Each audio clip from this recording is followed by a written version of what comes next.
نحمده ونصلي على رسوله الكريم اما بعد فاعوذ بالله من الشيطان الرجيم بسم الله الرحمن الرحيم ظهر الفساد في البر والبحر بما كسبت أيدي الناس ليذيقهم بعض الذي عملوا لعلهم يرجعون صدق اللہ العظیم۔ محترم ناظرین، زمانہ گواہ ہے پروگرام میں خوش آمدید۔ السلام علیکم ورحمۃ اللہ وبرکاتہ۔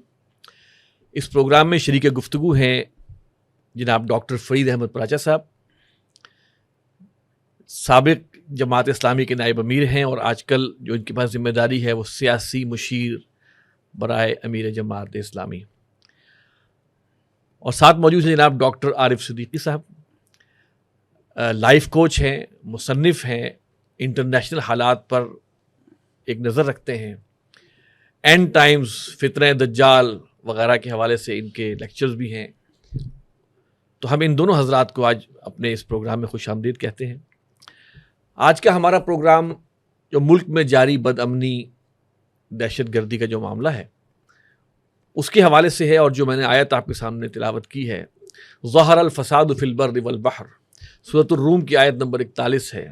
بر و بحر میں فساد پھیل گیا، ظاہر ہو گیا، بما کسبت ایدی الناس، لوگوں کے ہاتھوں کی کمائی سے، یعنی بدعمالی کی وجہ سے، لیذیقہم بعض الذی عملوا، تاکہ اللہ ان کو مزہ چکھائے ان کے بعض کاموں کا، بعض برے اعمال کا مزہ چکھائے، لعلہم یرجعون، شاید کہ یہ لوٹ آئیں۔ آج ملک کے خداداد اسلامی جمہوریہ پاکستان میں دہشت گردی کے پے در پے واقعات جو ہیں وہ ہو رہے ہیں، اور علماء دین کو ایسیسینیٹ کیا جا رہا ہے، ان کو شہید کیا جا رہا ہے۔ ایسا لگتا ہے کہ دہشت گردوں کو، تخریب کاروں کو کوئی ایسی کھلی فضا مل گئی ہے، کوئی اوپن لائسنس مل گیا ہے۔ فی الحال تو یہ دو واقعات جو دو بڑے صوبے ہیں ہمارے، خیبر پختونخوا اور بلوچستان، وہاں میں یہ واقعات ہو رہے ہیں، لیکن اللہ بہتر جانتا ہے کہ آگے کیا معاملات ہو۔ اللہ تعالیٰ سب کی حفاظت فرمائے۔ اور پھر جو ایک liberation army, Baloch liberation army, Pakistan سے علیحدگی کی تحریک، پاکستان کے اداروں کے خلاف ایک پوری سرگرم قسم کی جو ہے وہ ایک موومنٹ، یہ سب کے سب چیزیں وہ ہیں جو پاکستان کو کمزور کر رہی ہیں، اور ہر پاکستانی اس حوالے سے جو ہے وہ بہت شدید پریشانی کا بھی شکار ہے۔ رمضان المبارک کا مہینہ ہے، ہمیں چاہیے کہ ہم اس میں اللہ تعالیٰ کے حضور بھی جو ہے وہ اپنی توبہ کریں، ہر خاص و عام، اور دعا بھی کریں کہ اللہ تعالیٰ اس ملک پر رحم فرمائے۔ ہم گفتگو کا آغاز کرتے ہیں ڈاکٹر صاحب، یہ جو واقعہ بلوچستان میں ایک یونیک واقعہ ہوا، ٹرین کو یرغمال بنا کے اور 300-350 افراد کو یرغمال بنایا، پوری ٹرین کو روکا، اور پھر اس کی ذمہ داری علی الاعلان ایک علیحدگی پسند تحریک BLA، بلوچستان لبریشن آرمی نے قبول کی ہے۔ اس حوالے سے میرا سوال ہے کہ BLA کے کیا اہداف آپ کو سمجھ میں آتے ہیں، اور یہ کون لوگ ہیں، ان کے پشت پناہ کون ہیں؟ بسم اللہ الرحمن الرحیم۔ فی الواقعہ ایک یونیک قسم کا واقعہ ہے۔ دنیا بھر کے اندر اگر یہ کہا جائے تو ٹرینوں کے اغوا کے یہ چند واقعات ہیں جن میں سے ایک ہے۔ ٹرین اغوا کرنا بڑا مشکل کام ہے، جہاز اغوا کرنا تو ایک ہی ہوتا ہے کہ ایک دروازہ بند ہوا اور ایک اس دوران ڈسکنیکٹ ہو گیا دنیا سے، ڈسکنیکٹ ہو گیا، اور اس وقت تک کا اپنے جو کارروائی کرنی ہے وہ کر لی۔ لیکن یہاں تو ٹرین کا اغوا کرنے میں کئی دروازے ہیں ٹرین کے، اور اس میں اس کو اغوا کرنے کا ایک بہت بڑی منصوبہ بندی ہوتی ہے۔ چنانچہ عام طور پر یہ کہا جاتا ہے کہ 6-7 یا 8-10 ہی واقعات ہوئے ہیں دنیا بھر میں۔ اچھا، اغوا سے بہتر یرغمال نہیں ہے؟ یرغمال کہہ دیا جائے، کیونکہ لے کے تو کہیں جا نہیں سکتے، نہیں گئے، لیکن ٹرین تو بہرحال ایک دفعہ معطل ہو گئی۔ جی اچھا، اب یہ کہ وہ یرغمال بنا لیا گیا، اور یہ اللہ کا کرم ہے کہ پھر وہ اپنے ان مذموم مقاصد میں پوری طرح کامیاب نہیں ہوئے، لیکن یہ کہ کچھ بھی ہو سکتا تھا، ٹرین کو آگ لگ سکتی تھی، سارے مسافر خدا نخواستہ ان کی شہادتیں ہو سکتی تھی۔ اللہ تعالیٰ نے بہت بڑے نقصان سے بچا لیا۔ یہ کہا جا سکتا ہے کہ فوج کی کارروائی جو ہے وہ بر وقت ہو گئی، جبکہ زمینی رابطے نہیں تھے، بہت بڑی مشکل ٹاسک تھا، لیکن سوالات تو بہرحال پھر بھی اٹھیں گے، لیکن آپ کا وہ جو سوال ہے پہلے تو اس پہ کہ ان کے مقاصد کیا تھے، جی ڈھکے چھپے نہیں ہیں۔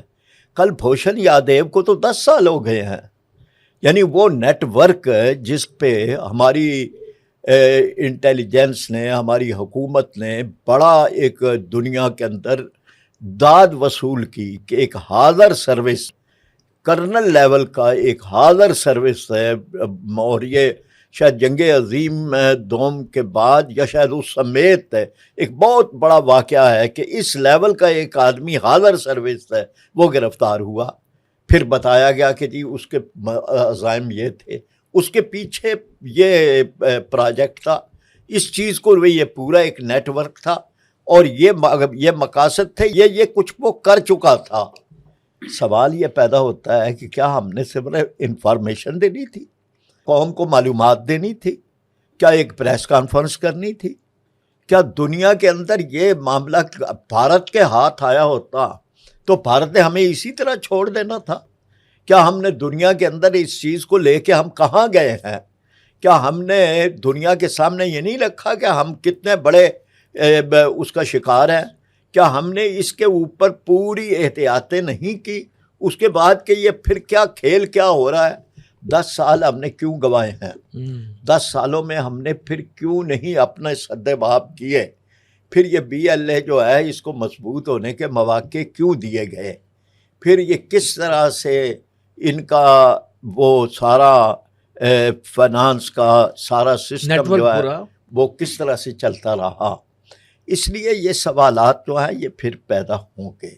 مقاصد تو وہی ہیں کہ پاکستان کو کمزور کرنا، مقاصد تو BLA کے تو مقاصد علیحدگی نہیں ہے، پاکستان علیحدگی ہے نا، یہ پاکستان سے علیحدگی کمزور نہیں کرنا بلکہ علیحدگی ہے۔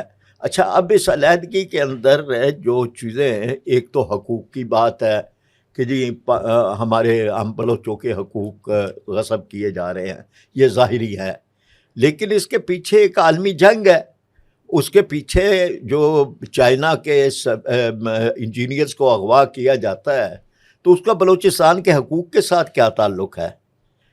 اور بیانات کے اندر جب یہ بات آتی ہے کہ جی ہماری جنگ چائنا کے انجینئر سے ہے، ان کے ساتھ کیا جنگ ہے؟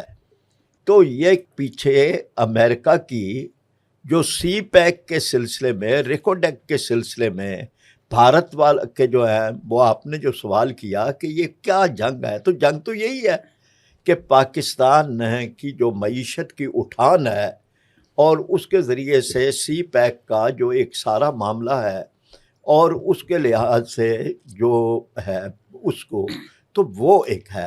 اب اس کا ایک اور پہلو ہے جس میں پیسہ میں ایک چیز محض کروں گا کہ دیکھیے جماعت اسلامی کے بھی ایک نمایاں کارکن نے وہاں پر آواز اٹھائی حقوق کے حوالے سے، مولانا ہدایت الرحمان صاحب۔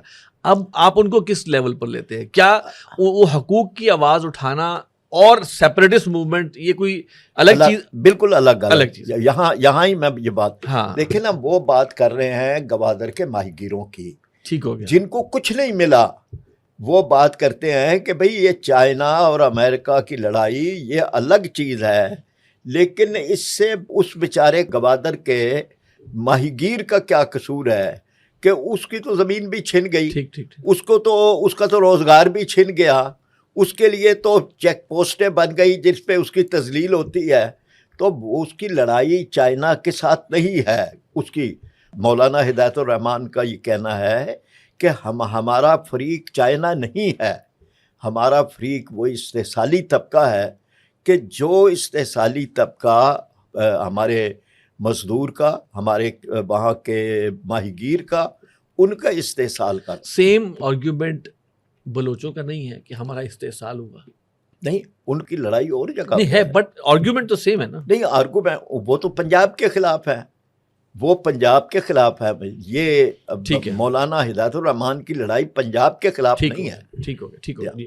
اچھا ڈاکٹر صاحب، میں آپ کو اس میں شامل کرتا ہوں۔ دیکھیے BLA کا صرف ایک ہی 1 پوائنٹ ایجنڈا ہے، سیپریشن فرام پاکستان، یا کوئی اور آپ کو نظر آتا ہے؟ نہیں، سامنے تو یہی ہے کہ سیپریشن فرام پاکستان، لیکن سیپریشن لے کے پھر کہاں جانا ہے؟ ایکچولی پاکستان سے علیحدگی لے کر عالمی طاغوت کی غلامی کرنا، پھر عالمی مفادات کی نگرانی کرنا. یہاں بھی ریئر ارتھ تو نہیں ہے، منرلس تو نہیں ہے یہاں پہ بھی. دیکھیں وہ ریئر ارتھ منرلس کی تو بات نہیں ہے، ابھی ہم گوادر کی بات کر رہے تھے. سرے راہ بات کرتے کرتے بتاتا چلوں کہ اکثر جو قوم پرست بلوچ ہیں جو بی ایل اے کے ممبرز بھی ہیں اور پتہ نہیں کیا کیا، وہ اکثر گوادر کی بات کرتے ہیں کہ گوادر کے وسائل کی وجہ سے ہمارے پر ظلم ہو رہا ہے، کہ پنجاب قبضہ کرنا چاہتا ہے، وفاق قبضہ کرنا چاہتا ہے. تو میں یہ بات ریکارڈ پہ لانا چاہتا ہوں. پہلی بات تو یہ کہ گوادر کبھی بھی بلوچستان کا حصہ نہیں تھا. گوادر تو امان کی سلطنت سے وفاق پاکستان نے پیسے دے کر خریدا تھا. وفاق نے پیسے دے کے خریدا. اچھا جو وفاق نے پیسے دیے، وفاق کے پاس پیسے کہاں سے آئے؟ وفاق کے پاس چاروں صوبوں کا ریونیو تھا، ٹیکسیز تھے. اس کا مطلب ہے کہ یہ پورے پاکستان کی مشترکہ ملکیت تھی، اس پیسے سے گوادر خریدا گیا. صحیح. تو اب گوادر میں جو ڈیولپمنٹ ہو رہی ہے، اگر اس پہ یہ کہا جائے کہ یہ بلوچوں کا حق مار رہے ہیں، جو گوادر میں جو ملازمتیں ہیں صرف ان کا حق ہے، تو میرا خیال ہے تو یہ بھی زیادتی ہوگی. بس کلیئر کی میں نے بات. آپ المیہ دیکھیں کہ ریمنڈ ڈیوس جو کھلم کھلا ایجنٹ تھا وہ محفوظ رہا، اور کلبھوشن یادیو کو جنہوں نے پکڑوایا، مفتی شاہ میر اگر کیمرہ کے دکھا سکے تو انہیں ایک ہفتہ پہلے انہوں نے شہید کر دیا.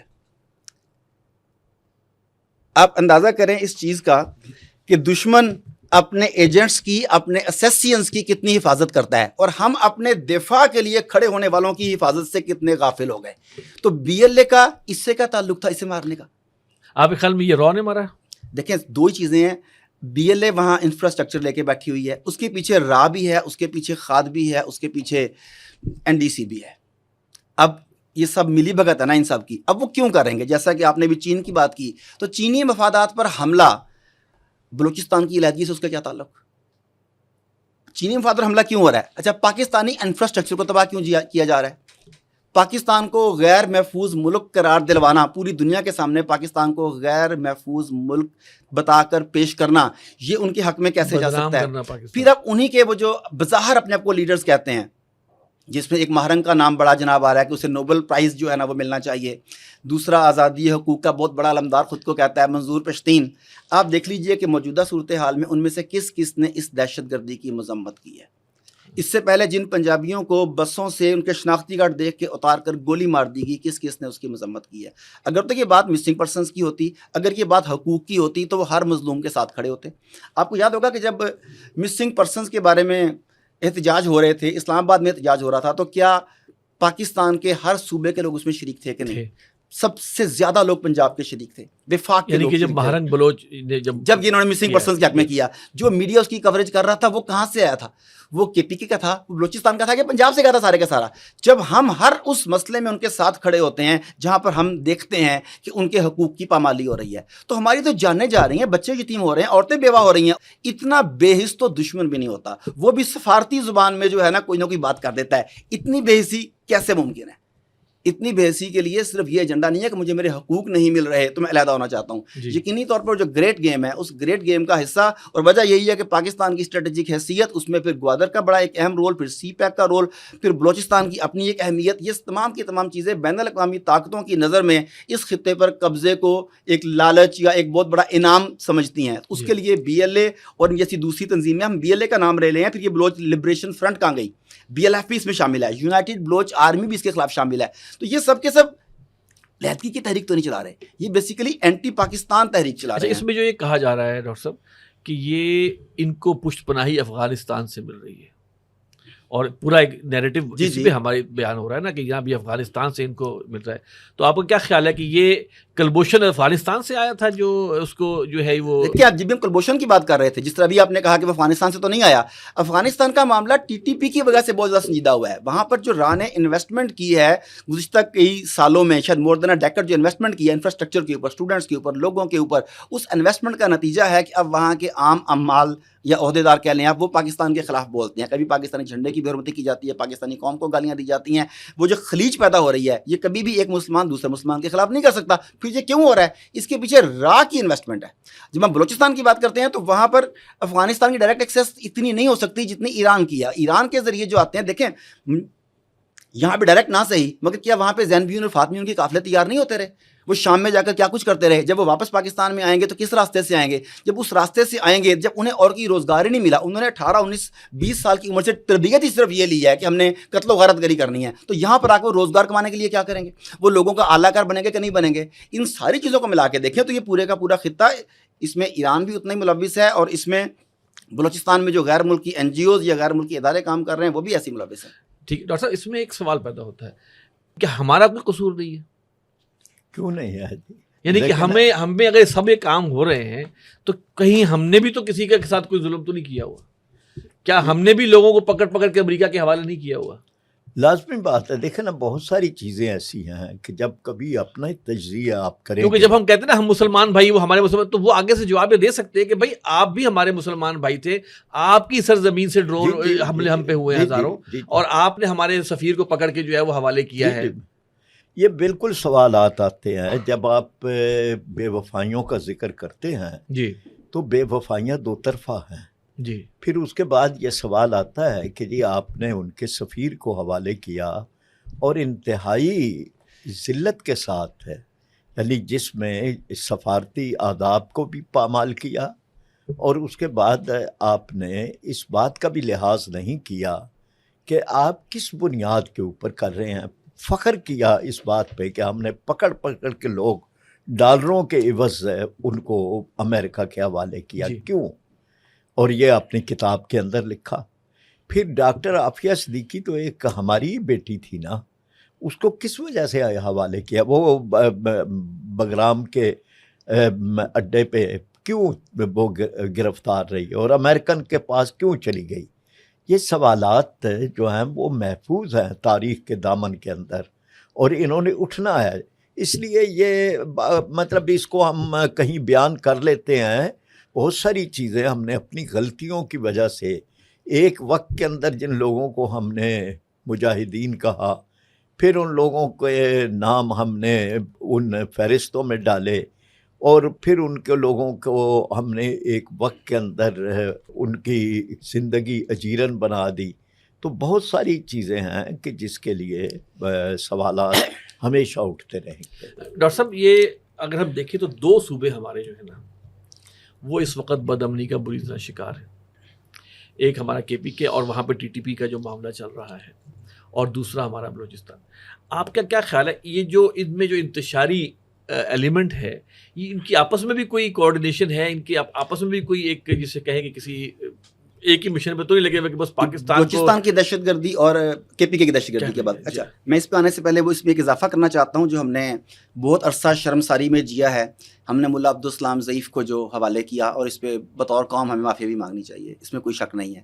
لیکن جو ریسنٹلی رپورٹس ڈکلیئر ہوئی ہیں، ڈی کلاسیفائی جو ہوئی ہیں، ان میں یہ بتایا گیا ہے کہ ادھر موجود افغانیوں کو اور مجاہدین کو پکڑنے کے لیے اشرف غنی اور حامد کارزائی کا نیٹ ورک امریکہ کو انفارمیشن فراہم کرتا تھا، پیسے وہاں بھی جاتے تھے۔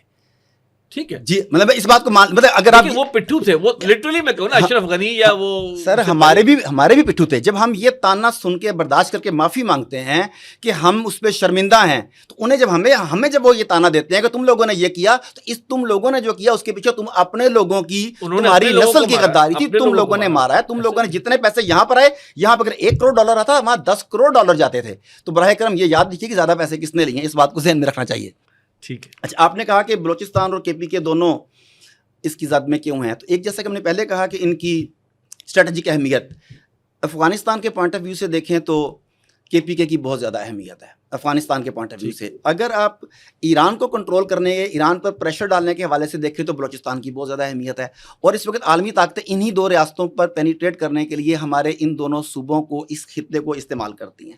انہی جماعتوں کو ہمارے خلاف کیا گیا۔ آپ دیکھیے کہ راہ کی مداخلت کہاں کہاں سامنے نہیں آ رہی۔ جو یہ کارڈ پلے کر رہے ہیں فرقہ واریت کیا ہے، کیا وہ فرقہ واریت کا کارڈ KPK میں پلے نہیں ہو رہا، اور سیم کارڈ بلوچستان میں پلے ہو رہا ہے؟ تو یہ سارے کے سارے فرقہ واریت کا، لسانیت کا کھیل، وکٹم کارڈ پلے کرنا دونوں جگہ پہ سیم نظر آ رہا ہے۔ پیچھے ان کے جسے ہم کہیں کہ ہینڈلر سیم تو نہیں؟ جی میں یہ ایگزیکٹلی میں یہی کہنا چاہ رہا ہوں کہ جب دونوں کا طریقہ واردات سیم ہے تو طریقہ واردات سیم ہونے کا مطلب ہے کہ انسٹرکشن بھی ایک ہی جگہ سے آتی ہیں, فنڈنگ بھی ایک ہی جگہ سے آتی ہے. مولانا سمیع الحق کے صاحبزادے کو شہید کر دینا اور ایک اور بڑے جید عالم دین ان کو شہید کیا گیا, ان کو مارنے والے کون ہیں؟ یہ ریاست پاکستان کے حق میں تھے. جو بندہ بھی ریاست پاکستان کے حق میں ہوگا وہ دشمن کے خلاف ہوگا, جو آدمی بھی ریاست پاکستان کے حق میں ہوگا وہ طاغوت کے خلاف ہوگا, جو آدمی بھی ریاست پاکستان کے حق میں ہوگا وہ انڈین مفادات کے خلاف ہوگا, وہ عالمی مفادات جو پاکستان سے ٹکراتے ہیں ان کے خلاف ہوگا. تو ان لوگوں کو سٹیپ بائی سٹیپ اگر صفحہ ہستی سے مٹا دیا جائے نعوذ باللہ خاکم بدہن, تو دشمن کے لیے راستہ آسان ہو جائے گا. نظریاتی سرحدیں اہم ہے نا. جی پرائز صاحب دیکھیے, آپ ایک بہت اہم بات ہے, جو جہاد کشمیر میں حضرات جنہوں نے اپنا خدمات انجام دی, آپ یہ دیکھیں کہ پچھلے کچھ عرصے میں ان کو بھی پن پوائنٹ کر کے اسیسینیٹ کیا گیا ہے, اور باقاعدہ خبریں آتی رہی کہ فلاں صاحب کو شہید کر دیا, فلاں کو شہید کر دیا, اور ان کی شہادت, ان کو قتل کرنے کا بھی, شہید کرنے کا بھی سٹائل بھی کافی ملتا جلتا تھا. تو آپ یہ بتائیں کہ یہ کیا نظر آ رہا ہے کہ یہ اب کشمیر کا جہاد تو بند ہے لیکن ان تمام ایلیمنٹس کو بھی جڑ سے ختم کیا جائے جو کسی صورت میں جو ہے آئندہ کبھی جو ہے وہ جہاد کشمیر کو زندہ کرنے کا باعث بن سکتے ہیں؟ یعنی بالکل ٹھیک, یعنی یہ وہی ہے کہ اس وقت ایک جو دہشت گردی کی لہر ہے اس کی آڑ کے اندر راہ اور اس کے ایجنٹ اپنا وہ کھیل بھی ساتھ ساتھ جاری رکھے ہوئے ہیں, اور اس میں وہ یہ سمجھ رہے ہیں کہ اگر ایک موقع ملا ہوا ہے اور ملک کے اندر ایک عمومی بدامنی کی فضا ہے, دہشت گردی ایک عمومی جاری ہے, تو اس میں وہ لوگ کہ جو جہاد کشمیر میں جن کا ایک رول ہے ان کو بھی اسی راستے کے اندر سے اپنے راستے میں اتنا کھلے عام وہ دندناتے پھر رہے ہیں یہ ایجنٹ ان کے کہ جیسے کہ ان کو کوئی پکڑنے والا نہیں ہے, جہاں بندہ ملے اڑا دو, اتنے کھلے عام پھر رہے ہیں. یہ تو پھر اب ریاست کو اپنا کردار ادا کرنا ہے نا کہ ریاست کی کمزوری کا تصور کیوں پیدا ہو, یعنی یہ کس لیے پیدا ہو کہ ریاست اتنی کمزور ہو گئی ہے یا اس کے ادارے اتنے کمزور ہو گئے ہیں کہ کھل کھیلنے کا موقع لوگوں کو مل جائے, کیوں مل جائے. یعنی یہ ہے کہ وہ جس جگہ چاہیں جو چاہیں وہ کر لیں, تو یہ بہرحال ایک سوالیہ نشان ہے, اور یہ سوالیہ نشان اس وقت تک رہے گا جب تک کہ ان پر سختی کے ساتھ قابو نہیں پایا جاتا. ڈاکٹر صاحب یہ جو ایلیمنٹ جو ہمیشہ اٹھایا گیا کہ مسنگ پرسنس, کیونکہ یہ کہا جا رہا ہے نا کہ مسنگ پرسنس ہر جگہ بے تحاشا ہیں, جس کی وجہ سے لوگوں کے اندر جو ہے وہ ریئیکشن پیدا ہو رہا ہے. اور ہماری ایک بہن ہے آمنہ جنجوعہ صاحبہ, وہ کتنے عرصے سے مسنگ پرسنس کے کیس کو لے کے چل رہی ہیں. ان کے شوہر غائب ہوئے, لوگوں کے بچے غائب ہوئے, باپ اٹھا لیے گئے, بھائی اٹھا لیے گئے, ان کا کوئی اتا پتہ نہیں ہے. تو فرسٹریشن لیول جو کوئی ان کو جواب نہیں مل رہا, یا تو ان کو بتا دیں کہ بھائی تمہارا میاں, تمہارا بیٹا دشمن تھا, ملک کا غدار تھا, اس کو ہم نے کر کے فارغ کر دیا ہے, واٹ ایور. یہ جو مسنگ پرسن والا ایلیمنٹ, کیونکہ یہ بہت بڑی پلی لی جا رہی ہے. جی دہشت گردوں کی تائید میں کچھ لوگ پلی لے لیتے ہیں کہ بھائی وہ ان کے پر ظلم ہوا, مسنگ پرسن ان کو کیوں نہیں ایڈریس کیا جاتا. بالکل ٹھیک ہے. تو آپ یہ بتائیں کہ یہ ایلیمنٹ کو ہم کیسے جو ہے وہ ختم کریں گے. ایک بات تو یہ ہے کہ مسنگ پرسن یا ماورائے عدالت قتل یا ماورائے عدالت کڈنیپنگ کسی بھی صورت میں ہم اسے انڈورس نہیں کر سکتے. مسنگ پرسنس کے اوپر پارلیمنٹ میں بھی آواز اٹھی, ٹی وی شوز میں بھی آواز اٹھی, لیکن رکے تو نہیں. میں کر رہا ہوں, ہم نے یہاں پر بھی آواز اٹھائی. اس کا مطلب ہے کہ ہم اپنی حدود کے اندر اپنے رہتے ہوئے کام کر رہے ہیں. کچھ مسنگ پرسنز مل بھی گئے, کچھ ٹرین حادثے میں مارے بھی گئے, جنہیں ہمارے افواج نے نشانہ بنایا اسنائپرز, ان میں سے مسنگ پرسن بھی نکلیں گے. آپ جب دیکھیں گے تفصیلات سامنے, کئی مرتبہ ایسا ہوا جب دہشت گرد مارے گئے تو 4-5 مسنگ پرسن جنہیں بتایا گیا تھا کہ یہ مسنگ پرسنز ہیں, ایکچولی وہاں سے وہ برآمد ہو گئے, ڈیڈ باڈیز برآمد ہوگی, اور باقاعدہ وہ 1-on-1 کراس فائرنگ کے دوران مارے گئے. ہمیں پتہ لگا کہ مسنگ پرسن کہاں پر تھے. یہ بھی انہی کا ایک حصہ ہے.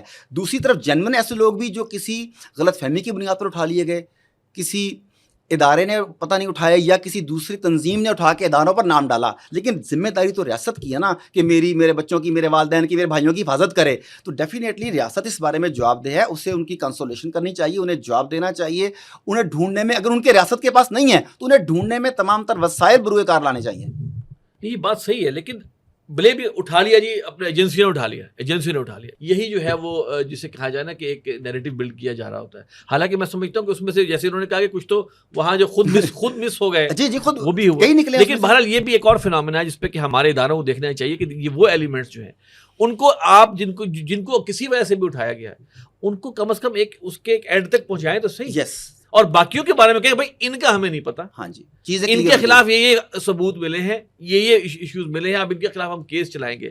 تو یہ ایلیمنٹ عدالت سٹانس ہونا چاہیے, کلیئر سٹانس ہونا کلیئر چاہیے, سٹانس ہوگا تو میرے خیال میں شاید کچھ وہ بہت زیادہ فائدہ ہو سکتا ہے, بہت فائدہ ہو بہت سکتا فائدہ ہے. ہو سکتا ہے. ڈاکٹر صاحب ہم تھوڑا سا اس طرف آتے ہیں کہ کچھ تدبیر اس ملک کے اندر اس حوالے سے کہ کیا کیا تدابیر جو ہیں وہ ہم اس وقت کریں کہ یہ جو ایلیمنٹ بن گیا. اب آپ سوچیں کہ پچھلی حکومت کے دور میں جب اختتامی وقت تھا تو اس وقت ہمیں خبریں آنی شروع ہو گئیں کہ جناب ٹی ٹی پی والے سوات میں پھر نظر آنے لگ گئے ہیں. جی, ان کو واپس کون لے کے آیا اور ان کو اسٹرینتھن کس نے کیا اور کیوں کیا, یہ ایک سوال میرا آپ سے. لیکن ساتھ میں آپ سے یہ بھی عرض کروں گا کہ آپ تھوڑی سی رہنمائی کریں. ہم کیس ٹو کیس بے شک لے لیں کہ اب بلوچستان کے کیس میں جو ہے وہ کیا کیا تدابیر ہونی چاہیے ان کی اشوئی کرنے کی, اور کے پی کے کیس میں کیا ہونی چاہیے, یہ میرا آپ سے سوال ہے.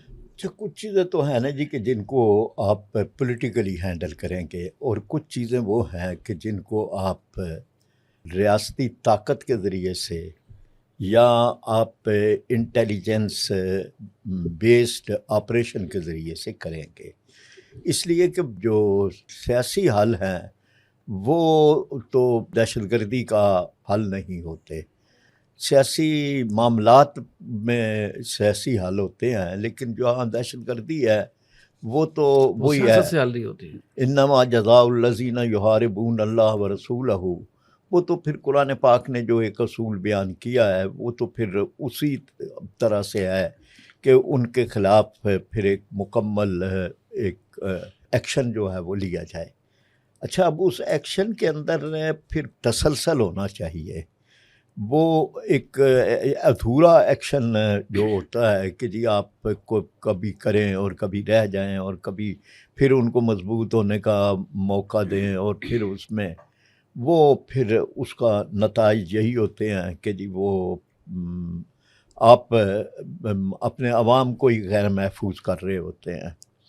اچھا, اس میں پھر بہت ساری چیزوں کی ضرورت ہوتی ہے کہ جس کو ابھی تک تو ہم تو بہرحال ماہرین نہیں ہیں, لیکن یہ کہ دنیا بھر کے اندر جو تجربات ہوئے ہیں جس میں ترکی بھی ہے اور بھی ہیں. ترکی کا میں خاص طور پہ ذکر کرنا تھا کہ انہوں نے بڑا جسے کہ ہاں, سیٹلمنٹ ان کی ترکی جو نے ہے وہ کیا ہے اس کے تو کئی ہیں. اگر آپ اس سوال کو بھی ساتھ ملا لیں جی جی تو میں یہ سمجھتا ہوں کہ ترکی نے کئی چیزوں کا امتزاج کیا ہے. ایک فوجی طاقت ہے, ایک اسی طرح سے سیاسی جو ان کی ایکٹیویٹی ہے اس کو بھی ساتھ رکھا ہے.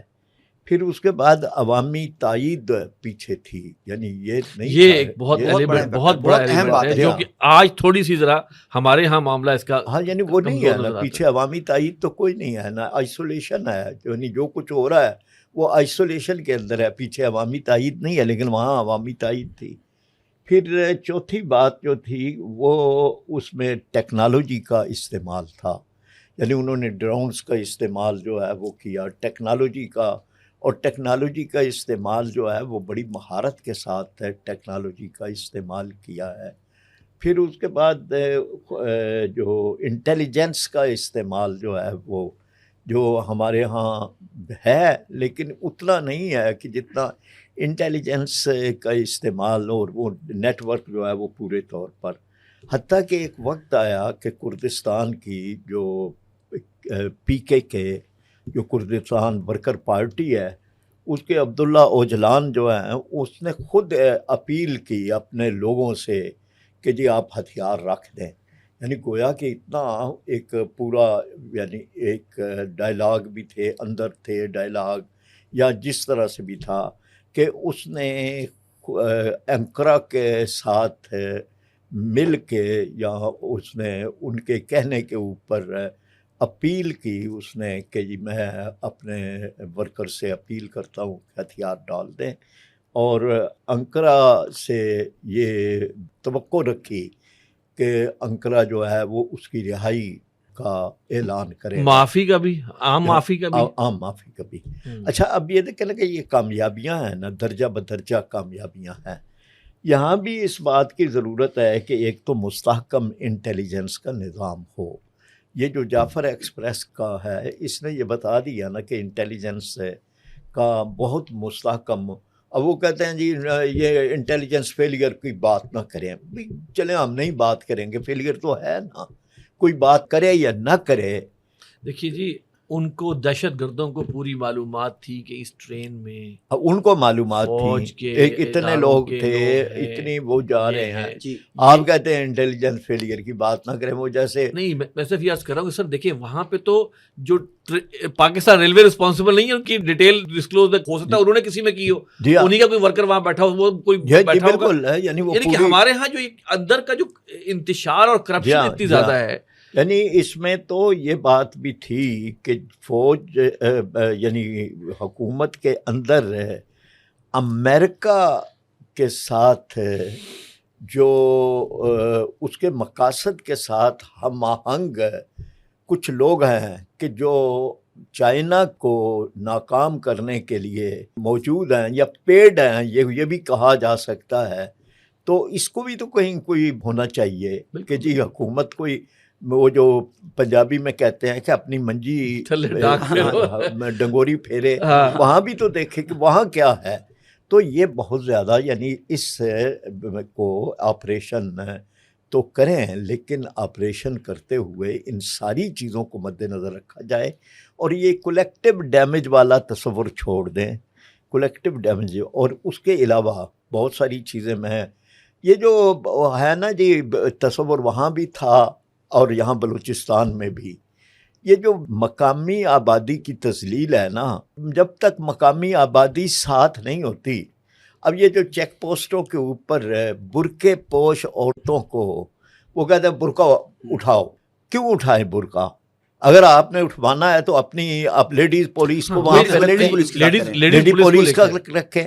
آپ کو اگر یہ خیال ہے کہ جی بمبار جو ہیں وہ برقعے پہن کے ہیں تو آپ لیڈی پولیس رکھیں, لیکن آپ مقامی آبادی کو, چاہے وہ پٹھان ہیں یا بلوچ ہیں, ان کی عورتوں کو آپ بے پردہ کرتے ہیں.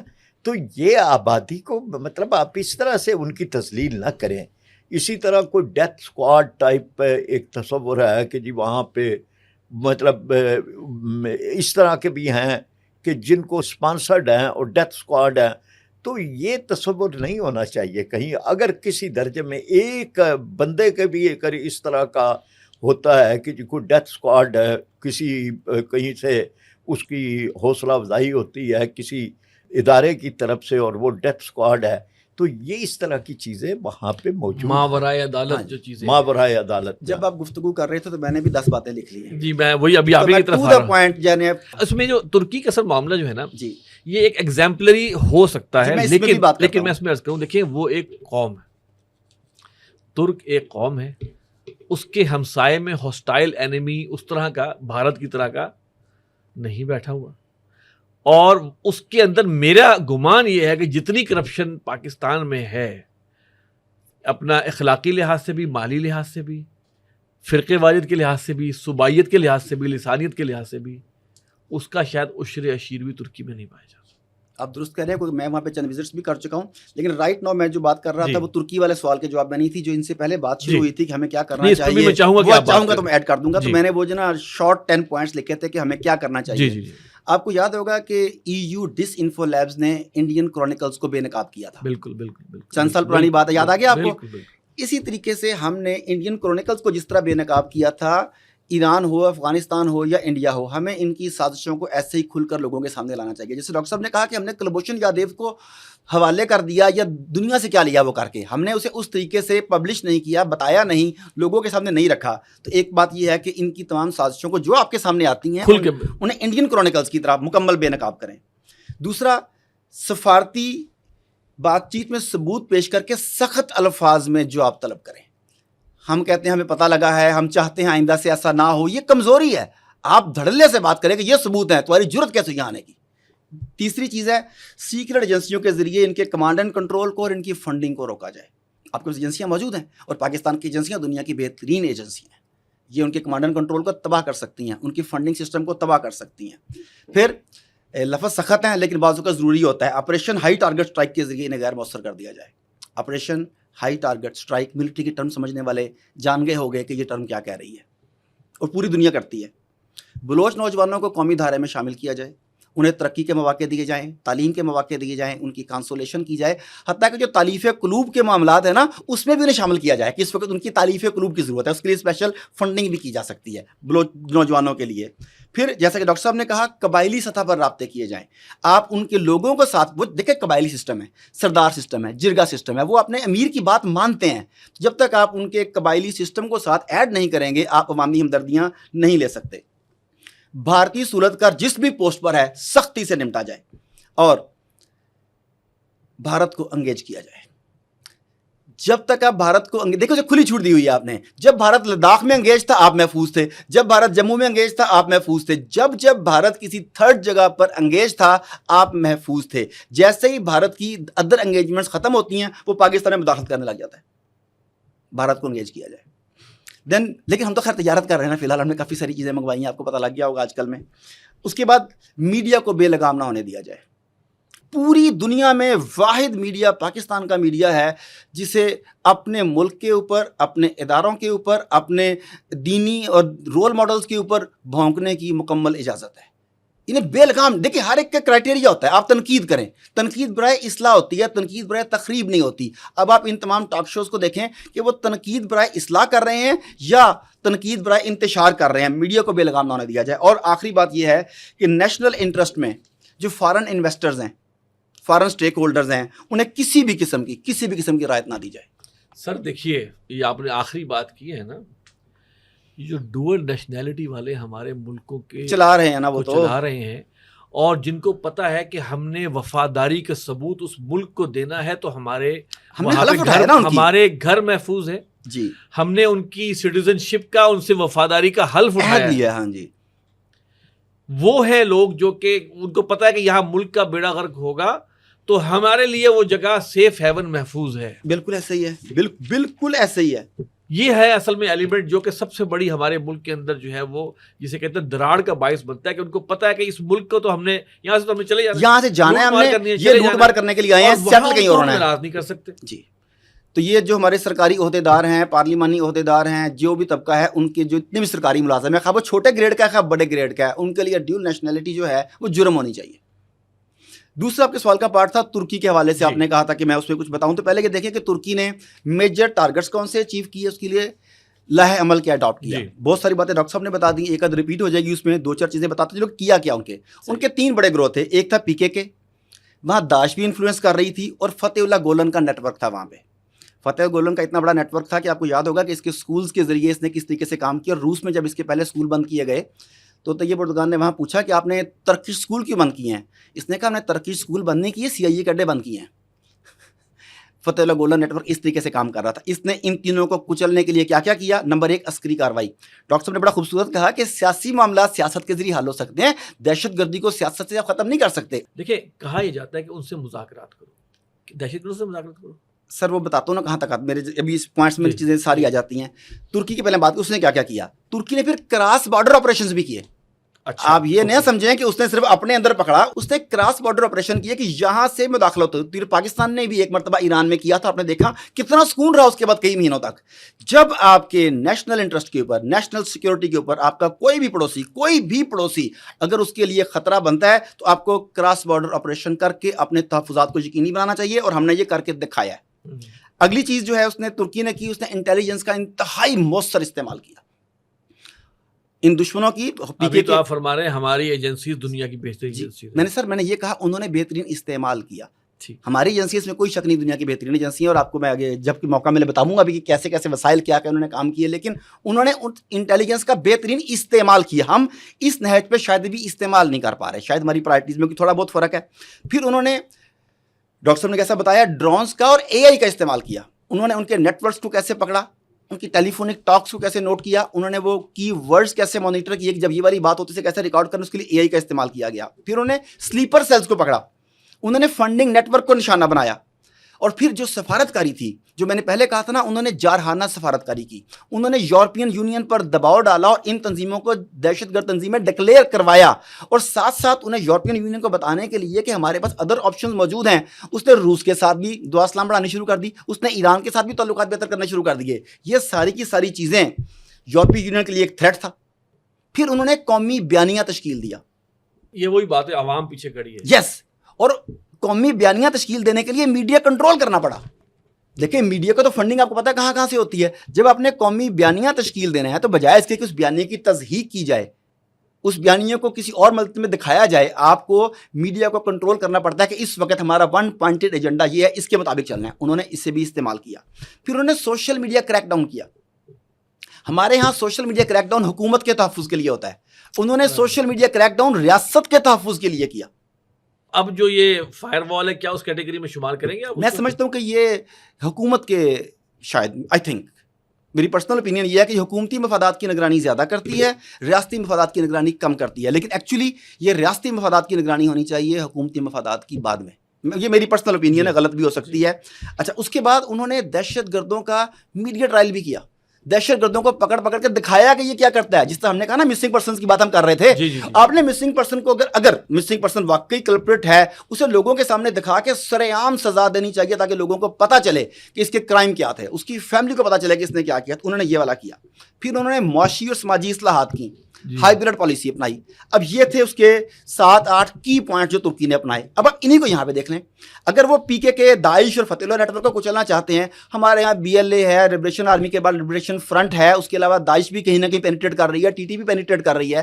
تو جو پالیسی انہوں نے ان کے لیے اپنائی، انٹیلیجنس نیٹ ورک کو ان کے خلاف کیسے استعمال کیا. ڈاکٹر صاحب کتنا بڑا بارڈر ہمارا ہے، اس کی سرویلنس کر ہی نہیں سکتے. دیکھیں 90% پورا آپ کا 2-2.5 کلومیٹر کا بارڈر، 2900 کلومیٹر کا. انہوں نے 90% کی تو فینسنگ بھی کر لی.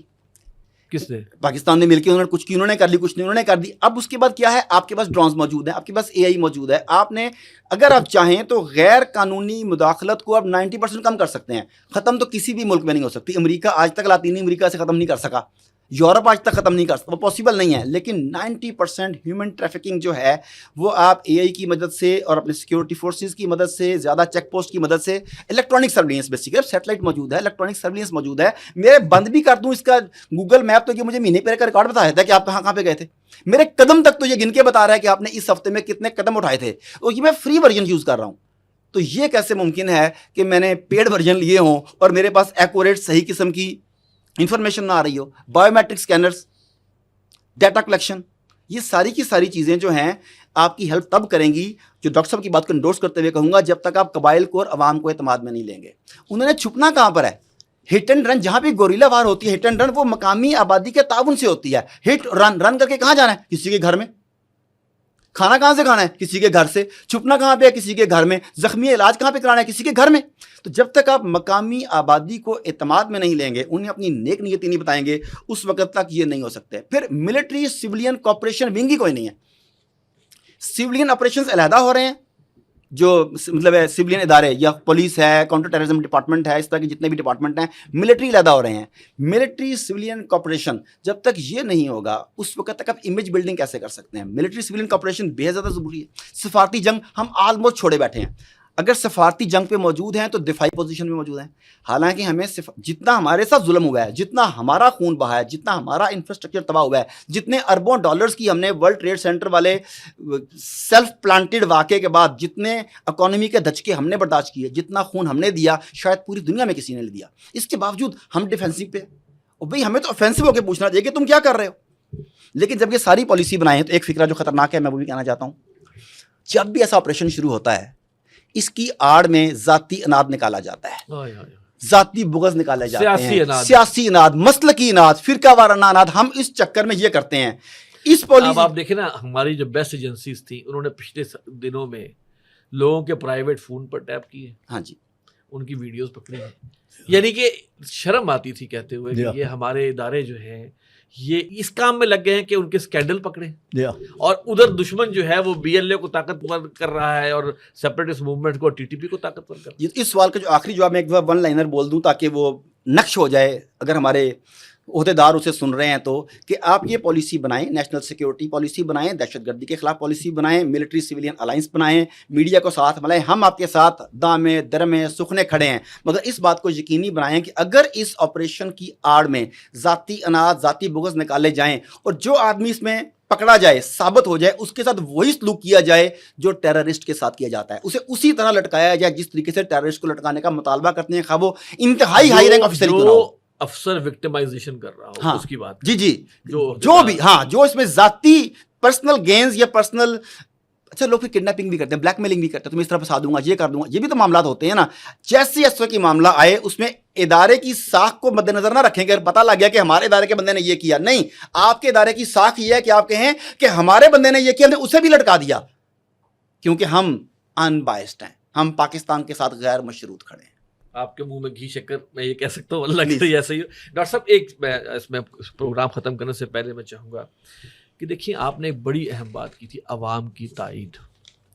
دیکھیے ابھی ہم انالیسس کرتے ہیں اس وقت، اگر آپ 1965 کی جنگ کی بات کریں، جی عوام قوم پوری کی پوری ساتھ کھڑی تھی. میں سمجھتا ہوں ایون 71 میں بھی جو اگر آپ کہیں تو کم از کم مغربی پاکستان پورا کا پورا ساتھ کھڑا تھا. ٹھیک ہے، آج وہ صورتحال ہو گئی ہے کہ عوام کی تائید جو ہے وہ ہمیں اس طرح نظر نہیں آتی، بلکہ بعض اوقات تو کچھ لوگ ہمارے ہاں کوئی ایسے واقعات ہو جائیں، کسی سیکیورٹی فورسز پہ حملہ ہو، تو بعض جو ہیں وہ اس پہ تھوڑا سا اظہار جسے کہ مسرت فرما رہے ہوتے ہیں، دیکھا نا یہ تو ہونا تھا نا.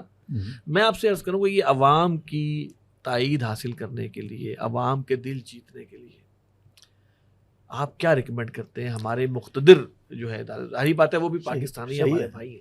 دیکھیں نا، لوگ فوج کے عسکری کردار سے محبت کرتے ہیں. ہاں خوبصورت بات ہے، عسکری کردار سے محبت کرتے ہیں، اس کو سلام کرتے ہیں، اس کو کہ راہ میں دیدہ و دل فرش راہ کرتے ہیں. واہ واہ.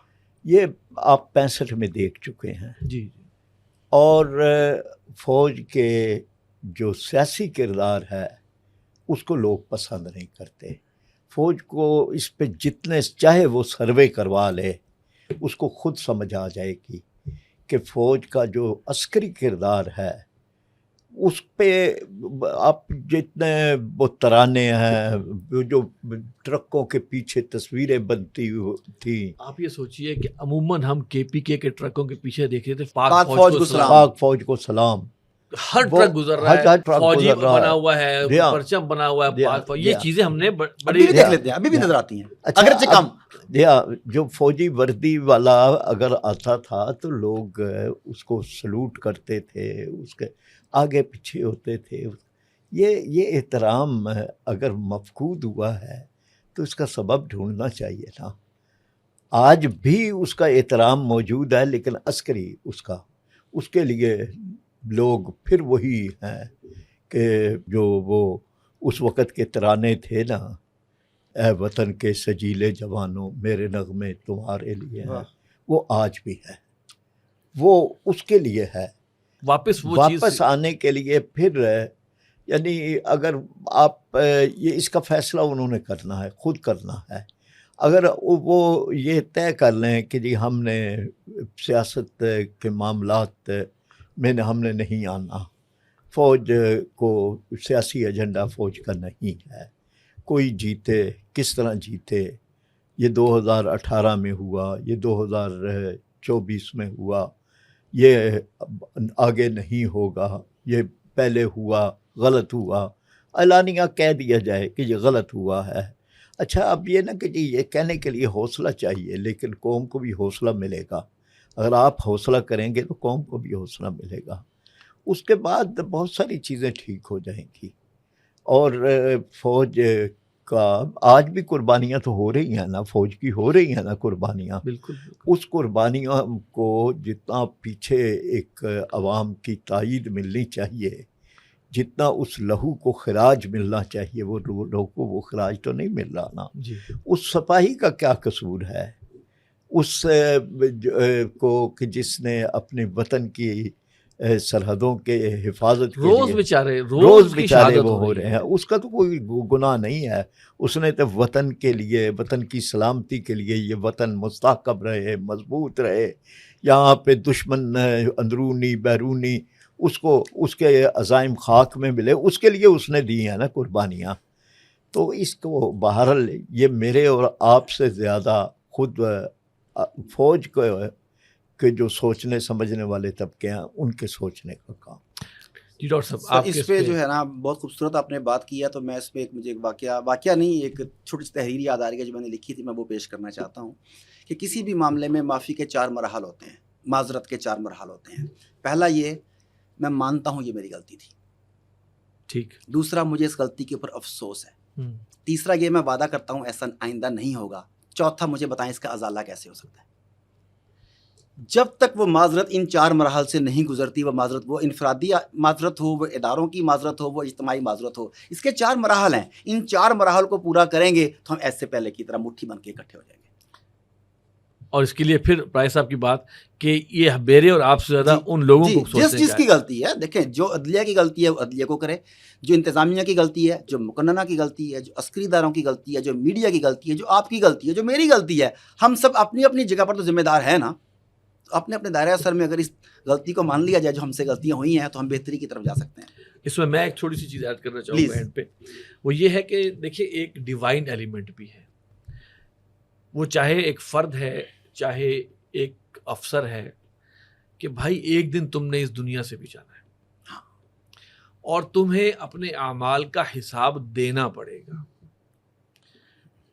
تو اگر تم نے کسی کا حق مارا ہے، ظلم کیا ہے، تو تمہاری ہو سکتا ہے دنیا میں تو تم بچ جاؤ، آخرت میں تم نہیں بچو۔ اور جو حق کسی کا مارا ہے تو وہ حق تم کچھ بھی کر لو، تمہارے پاس حجوں کا ڈھیر بھی ہوگا، عمروں کا ڈھیر بھی ہوگا، لیکن جس کا حق مارا ہے اس کا حق جب تک آپ نہیں دیں گے تو خلاصی نہیں ہوگی۔ تو ایک اپنے اندر بھی سوچے کہ بھائی کس کا کیا پتہ کون کب چلا جائے۔ اپنے آپ کو دیکھیں کہ ہمارے ذریعے سے کسی کا حق اگر مارا جا رہا ہے تو 4 سٹیپ جو ڈاکٹر صاحب نے بتائے ہیں وہ انڈیویجول طور پر بھی کریں، اپنی اصلاح کریں۔ رمضان کا یہ مہینہ ہے تو یہ میں سمجھتا ہوں کہ سب دنیاوی چیزیں بھی، اخلاق کی چیزیں اپنی جگہ ہیں، لیکن ایک ہمارے پاس اللہ اور اللہ کے رسول صلی اللہ علیہ وسلم کے فرامین بھی موجود ہیں، ہم اس کو بھی دیکھیں اور اللہ کی طرف پلٹیں۔ توبو الی اللہ توبۃ نصوحا، توبہ کرو اللہ کی جناب میں خالص توبہ۔ اس وقت ہے کیونکہ حالات جس طرح آگے کی طرف بڑھتے چلے جا رہے ہیں تو اللہ نہ کرے کہ پوائنٹ آف نو ریٹرن کی طرف چلا جائے۔ تو تمام لوگوں کو، عوام کو بھی، خواص کو بھی، مقتدی اداروں کو بھی اس میں کرنا ہے کہ جناب پاکستان ہے تو ہم ہیں، اور پاکستان کے حوالے سے ہم نو کمپرومائز ایٹ آل۔ اللہ تعالیٰ مجھے اور آپ کو بھی اس کی توفیق دے کہ ہم اپنے اعمال کی اصلاح بھی کریں اور اپنے ملک کے ساتھ بھی ہم خلوص اور خیر خواہی کے جو ہے وہ اپنے اقدامات کریں۔ اس پروگرام کے بارے میں اپنی رائے ضرور دیجیے گا۔ ہمارا ای میل ایڈریس ہے media@tanzeem.org۔ اگلے پروگرام تک کے لیے اجازت دیجیے۔ السلام علیکم ورحمۃ اللہ وبرکاتہ۔